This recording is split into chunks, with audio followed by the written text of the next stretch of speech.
미국의 샌프란시스코 지역에 일본인 3세 학자인데 최한권을 써서 세계적인 석학으로 인정받은 학자가 있습니다.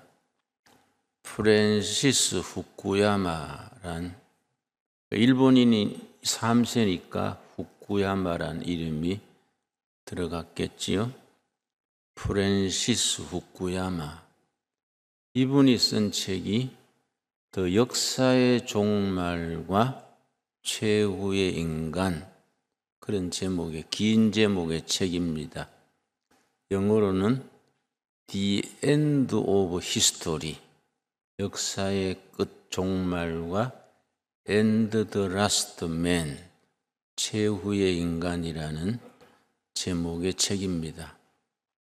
핵심이 뭐냐면은 인류 역사상에 봉건주의, 전체주의, 파시즘, 공산주의, 여러 정치 제도가 등장을 했었는데 지금 누리고 있는 자유민주주의, 민주주의가 최고의 제도다. 이 이상 더 좋은 제도가 나올 수 없다. 그렇게 쓰면서 민주주의에는 약점이 많다. 많은 약점이 있음에도 불구하고 지금까지 인간이 만들어냈던 정치 체제, 이데올로기, 제도 중에 가장 나은 제도다. 더 이상 가는 정치 체제가 나타날 수 없다. 그렇게 하면서 길고 긴 인류 역사에서 문명이 발전을 해왔는데, 그래서 자유민주주의까지 발전해 왔는데, 인류 문명이 발전해 온 데는 두 가지 니드, 욕구가 중심에 있었다. 두 가지. 그 두 가지 때문에 인류 문명이 발전해 왔다는 겁니다. 첫째가 뭐냐면은 경제적으로 더 잘 살고 싶어 하는 니드, 보다 경제적으로 나아지고자 하는 욕구. 첫 번째지요. 아파트도 12평 살다가 20평으로, 20평에서 40평으로, 40평에서 60평으로. 예를 들어서 경제적으로 보다 잘 살고 싶어 하는 욕구. 두 번째가 참 중요합니다. 인정받고자 하는 욕구. 인간은 인정받아야 인간다워지고 행복해지고 자기 타고난 능력을 발휘할 수 있다는 겁니다. 그러면서 공산주의와 민주주의를 비교해서 공산주의, 사회주의의 장점이 있고 민주주의, 자본주의의 약점, 단점이 있다. 그런데 장점 많은 사회주의, 공산주의는 왜 시들어가고 약점이 많은 민주주의, 자본주의는 왜 흥해지느냐? 딱 한 가지다. 공산주의는 인정하지는 풍토가 아니다. 인민 대중을 인정을 안 한다. 당 간부들만 저거들끼리 잘 먹고 잘 살고, 인민 대중을 이웃 동네 가는데도 도장 받고 가야 되고, 직업도 정부에서 시키는 대로 해야 되고, 대학교 가는 것도 공부 잘한다고 가는 게 아니라 당에서 지정을 해줘야 대학을 갈 수 있습니다. 인간은 인정을 받아야 행복해지고 자기 능력을 발휘할 수 있는데, 공산주의, 사회주의는 인정을 안 해주는 제도라서 이거는 쇠퇴할 수밖에 없다.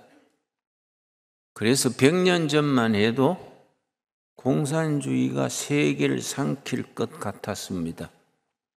지금 공산주의가 거의 시들어가고 몇 나라만 남아있지요. 그죠? 북한, 중국, 뭐 몇 나라 정도. 수십 년간 이어온 큐바 같은 나라도 요즘 공산주의 법을 고쳤습니다. 왜 공산주의는 시들어가느냐? 인정을 안 해준다. 자본주의, 민주주의는 약점이 많은데 왜 발전하느냐? 인정을 해준다. 정치가들이 국민을 인정을 하고 사장은 노동자를 인정해서 노동조합을 만들어서 서로 대화하고 여당은 야당을 인정하고 여당은 야당을 인정하고 인정하는 풍토기 때문에 민주주의는 발전을 한다. 이 성경적으로 중요한 것이 마태복음 10장 32절 찾겠습니다. 마태복음 10장 32절. 예수님께서 말씀하시기를 너희가 사람들 앞에서 나를 인정하면 나도 너희를 하나님 앞에서 인정할 것이다. 너희들이 사람들 앞에서 나를 인정하지 아니하면 나도 인정하지 못한다. 마태복음 10장 32절입니다. 누구든지 사람 앞에서 나를 뭡니까? 시인하면, 그게 인정하면입니다. 시인하면이 인정하면. 나도 하늘에 계신 내 아버지 앞에서 그를 시인할 것이요, 인정할 것이요. 누구든지 사람 앞에서 나를 부인하면, 인정하지 아니하면 하늘에 계신 내 아버지 앞에서 그를 부인하리라, 인정하지 아니하리라. 기독교적 가치관, 교회 문화는 서로 인정하는 데서부터 기초가 있습니다. 우리가 하나님을 인정하고 하나님은 우리를 인정하고 사람들 앞에서 예수님을 자기의 주인으로 시인 인정하면 예수님께서도 우리를 하나님 앞에서 자기 백성이라 성도라 인정할 것이고 시인할 것이고 사람들 앞에서 나를 인정, 시인하지 아니하면 나도 하나님 앞에서 너희를 시인, 인정하지 않겠다. 참 귀한 말씀이지요. 부부간에 행복한 부부는 특징이 있습니다. 남편은 아내를 인정해주고 아내는 남편을 인정해주는 부부는 문제가 없습니다. 요새 젊은이들이 왜 이혼을 잘하고 결혼한 지 얼마 만에 파탄이 이루어지고 그런 게 왜 그러냐?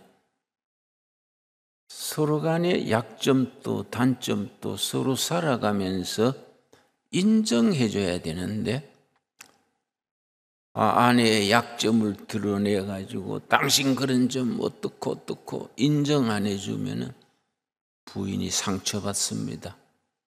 남편도 마찬가지지요. 부부 사이에 아내가 남편에 대해서 절대 말하면 안 되는 게 있습니다. 살다가 짜증이 나가지고 당신같이 무능한 남자 만나가지고 내가 동창회도 못 나가. 안 그래도 무능해 죽겠는데 마누라가 그 말하면요 아파트에서 떨어져 죽고 싶어요. 절대 그 말하면 안 됩니다. 무능한 남편도 아이고 내가 다 팔자지 응? 생각하고 무능한 남편을 존중하고 인정해줘야 남편의 잠재된 능력이 나타나고 실력이 자라게 되는데 무능하다고 자꾸 부인이 남편을 티박주면 그 남편이 사랑구실하겠습니까? 아버지한테 인정받지 못한 자식들은 밖에 나가서 성공하지 못합니다. 시골에서 두레마을 공동체를 할 때에 22살 먹은 청년이 신경쇠약의 불면증에 걸려서 누구 추천으로 두레마을에 왔습니다. 그렇게 착하고 바탕도 좋고 나무랄 데 없는데 늘 풀이 죽어가지고 잠 못 자고 소화도 안 되고 그렇다 그래서 내가 고추밭을 같이 매면서 얘기를 했습니다.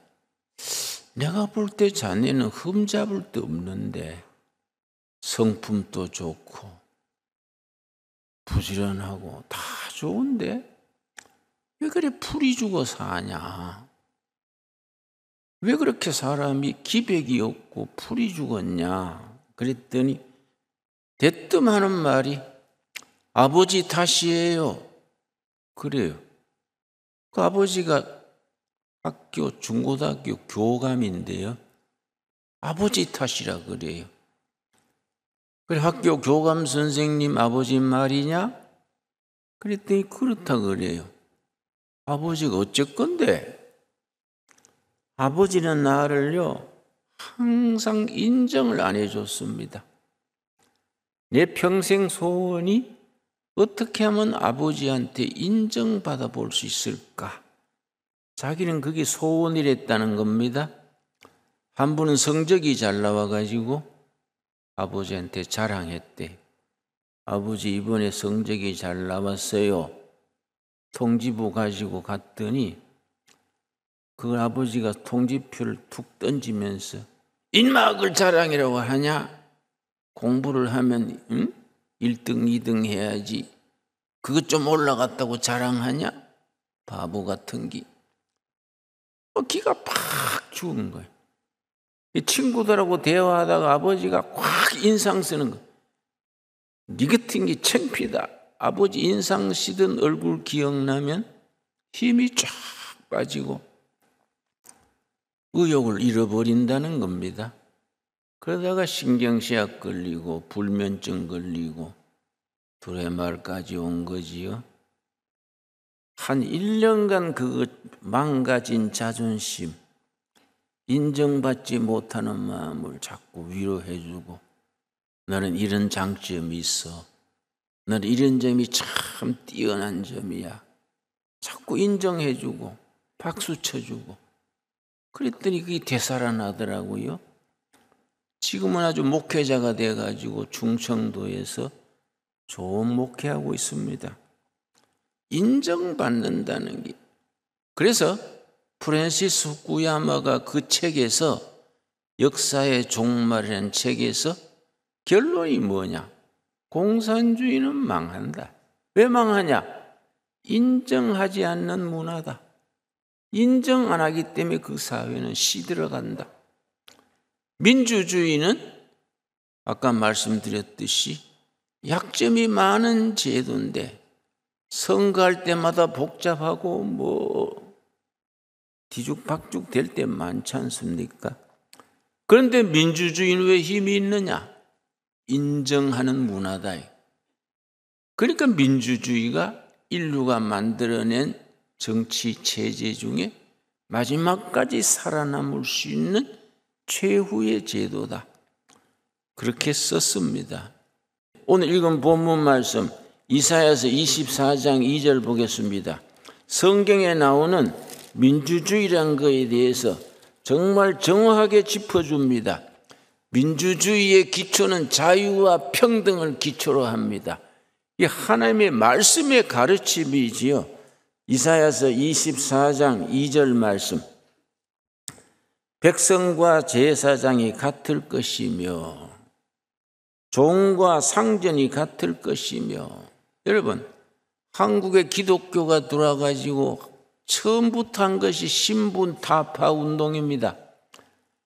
일본 교회와 한국 교회 선교 역사가 다릅니다. 일본 기독교는 귀족, 지식인으로 시작됐습니다. 그래서 일본 교회는 힘이 없어요. 귀족 지식인들이 행동력이 없지 않습니까? 한국 교회는 백정, 상민, 민초 밑바닥에서 시작됐습니다. 함경도 전라도 핍박받던 사람, 인정받지 못하던 사람들, 백정, 물장수, 새우장수 이런 사람들로부터 시작됐습니다. 초대교회는요 전부 쌍놈들, 밑바닥 사람들이 교인이었습니다. 양반들은요 기독교를 외면하고 기독교를 받아들이지 않았습니다. 공자님의 가르침 주자하게 매달렸지요. 양반 중에 첫 번째 교인 된 사람이 누군지 아십니까? 이승만입니다. 전주 이시 왕손이지요. 이승만이 전주 이시 왕손 중에 그 계통입니다. 그런데 첫 번째 감옥에서 성경 읽다가 양반이 되었지요. 신분 타파 운동, 이게 한국 교회가 끼친 혁혁한 공훈이지요. 저도 우리 할아버지 삼형제가 다 머슴이랬습니다. 예수 안 믿었으면 내가 뭐 목사 돼가 이래 하겠습니까? 우리 사회가 변하지 않았으면 나도 머슴집 손자라서 계속 머슴했겠지요. 응? 그런데 참 우리 집안은 예수 믿어가 팔자 고친 집안이지요. 예수 믿어가 신분이 없어지고 관상이 없어지고 역사가 바뀐 거 아니겠습니까? 백성과 제사장이 같을 것이며 종과 상전이 같을 것이며 여종과 여주인이 같을 것이며 사는 자와 파는 자가 같을 것이며 빌려주는 자와 빌리는 자가 같을 것이며 이자를 받는 자와 이자를 내는 자가 같을 것이라. 서로 인정해주고 서로 평등해지고 자유와 평등이 어우러지는 사회, 그런 정치, 그런 사회, 그런 문화가 참된 민주주의고 그것이 성경의 바탕을 둔 겁니다. 여러분, 하버드 대학에 하비 콕스라는 신학자가 있었습니다. 아주 세계적인 명제를 냈는데 그거 이제 세속도시, 세콜라 시티라는 명제를 냈습니다. 핵심이 뭐냐면은 인류 역사상 많은 책이 나왔습니다. 엄청난 책이 나왔지요. 그 뭐 감히 헤아릴 수 없는 책이 나왔지요. 그 중에 역사에 가장 영향을 끼친 책이 뭐이냐? 하비 콕스 교수가 세속도시의 서문에 쓰기를 출애굽기다. 출애굽기. 역사는 출애굽기 이전과 출애굽기 이후로 갈라진다. 왜 그렇게 출애굽기를 최고의 책이라 하느냐? 출애굽기 이전에는 왕이 전부 다스리고 왕이 백성도 재산도 다 왕이 주인이지요. 출애굽기는 아니다. 왕도 바로 왕도 하나님 앞에 평등이다. 왕도 백성도 하나님 앞에 다 죄인이고 다 평등하다. 이게 출애굽기에서 나오는 겁니다. 그래서 해방신학이라는 얘기를 하지요. 이게 얼마나 소중한 변화입니까? 그러니까 하비 콕스 얘기는 출애굽기 이전과 이후 역사는 달라진 거이다. 이승만 대통령이요, 나라 세울 때 딱 두 가지 목표가 있었습니다. 어떻게 하면 이 나라를 자유민주주의 국가로 세우느냐. 둘째, 어떻게 하면 이 나라를 기독교 국가로 세우느냐. 이승만 대통령의 평생의 그거는 염원이랬습니다. 이승만 대통령 때에 모든 국민이 한 번은 목사를 다 만나게 했습니다. 군에 가면 군목, 경찰에 가면 경목, 병원에 가면 원목, 학교 가면 교목, 평생에 한 번은 목사들을 다 만나도록 그렇게 시스템을 짰습니다. 그런 공로를 우리가 알아야 됩니다. 어떻게 하면 기독교 국가를 세우느냐? 여러분, 우리 선교사들에 대해서 우리가 고마운 마음을 가져야 됩니다. 한일 합방이 1910년에 일본에 우리가 종이 됐는데 2년 뒤에 충청도 영동군에 거기 교회를 하나 세웠습니다.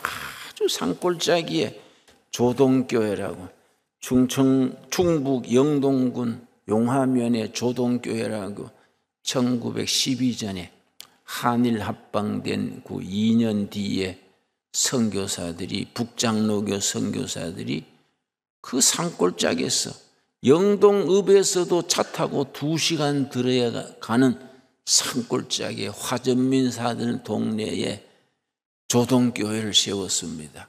그 선교사들이 돌아가면서 거기에 예배를 인도했는데 1926년에 제이슨 퍼디라는 하버드 프린스턴에서 석사까지 받은 엘리트 선교사가 거기에 부임했습니다.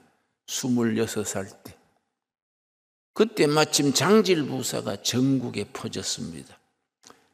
이 제이슨 퍼디 선교사가 자전거 뒤에다가 장질부사 약을 싣고 그 동네 찾아다니면서 장질부사 그 전염병 막으려고 애쓰고 다녔는데 장질부사 걸려서 죽은 사람 집에 잤어요. 자기가 감염이 돼가지고 석 달 뒤에 죽었습니다. 그때 불과 30살이에요. 그거 참 엘리트가 한국에 와서 3년 만에 장질부사로 죽었는데 그때 아들이 임신하고 있었습니다. 그 아내가. 그 아들이 나중에 존 퍼디라는 선교사가 됐는데 해방된 뒤에 미 군정이 시작됐습니다. 미 군정 장관이 하지 중장이에요. 하지 중장이 남한을 다스리는 군정 장관이 되어가 사람들 누굴 써야 될지 모르니까 제이슨 퍼디 선교사의 아들 존 퍼디한테 비서를 쓰면서 조선 사람 중에 정직한 일꾼 50명을 뽑아라. 그렇게 지시를 했습니다. 존 퍼디가 진실한 크리스찬, 신앙이 분명하고 반공정신이 투철하고 정직한 사람 50명을 추천했습니다. 이 사람들이 미 군정하에서 그때는 공산당이 너무나 강했습니다. 국민의 86%가 대한민국은 공산주의를 해야 된다 그러고 박헌영이 이끄는 공산당이 100만 당원이었습니다. 그냥 가면 우리나라가 공산화될 수밖에 없었습니다. 북한은 소련이 진주해가지고 진주 한 2달 뒤부터 군대 기르고 토지 개혁하고 북한에서 딱 김일성 내세워가지고 완전히 공산화했습니다. 남한 또 남조선 공산당이 100만 당원이 됐는데 그냥 두면 공산화될 수밖에 없었습니다. 그때 존 퍼디 선교사 아들이 추천한 50명이 매일 기도하면서 이 나라를 어떻게 하면 공산주의를 막고 민주주의를 할 것인가. 그 사람들은 이름도 안 나타난 숨은 일꾼들이었습니다. 그 사람들이 나라 지키고 거기에 이승만 박사가 등장해서 초대 대통령이 돼서 우리가 공산화로 가지 않고 민주주의 국가를 세울 수 있게 된 겁니다. 얼마나 감사한 일입니까? 우리가 역사를 알고 자부심을 가져야 됩니다. 우리가 하나님이 이 나라 이 백성을 사랑해서 민주주의가 뿌리 내리고 해방 이후로 전 세계에 2차 대전 이후로 126나라가 새로 생긴 나라들입니다. 신생 독립국 126나라 중에 우리나라처럼 도움받던 나라가 도와주는 나라로 산업화, 민주화, 정보사회화 도움받던 나라가 도와준 나라 된 나라는 유일한 나라입니다. 하나님이 보호하사 우리나라를 지켜주신 겁니다. 앞으로 이 나라는 더 뻗어서 통일한국 시대에 위대한 코리아로 온 세계 선교 담당하는 선교한국으로 뻗어나가게 될 줄 믿습니다. 그게 우리나라를 향한 하나님의 뜻입니다. 그런 비전을 가지고 그런 사명감을 가지고 우리 다시 시작해야 됩니다. 여러분, 이 코로나19 때문에 교회들이 많이 약해지고 어려워졌다고 걱정하지요. 여러분, 새로 시작하면 됩니다. 여러분, 하나님은 우리 편입니다. 아멘 하시지요? 하나님이 우리 편이기 때문에 할 수 있습니다. 여러분, 그래서 빌립보 4장 13절 오늘 마지막 말씀으로 마칩시다. 내게 능력 주시는 자 안에서 내가 모든 것을 할 수 있느니라.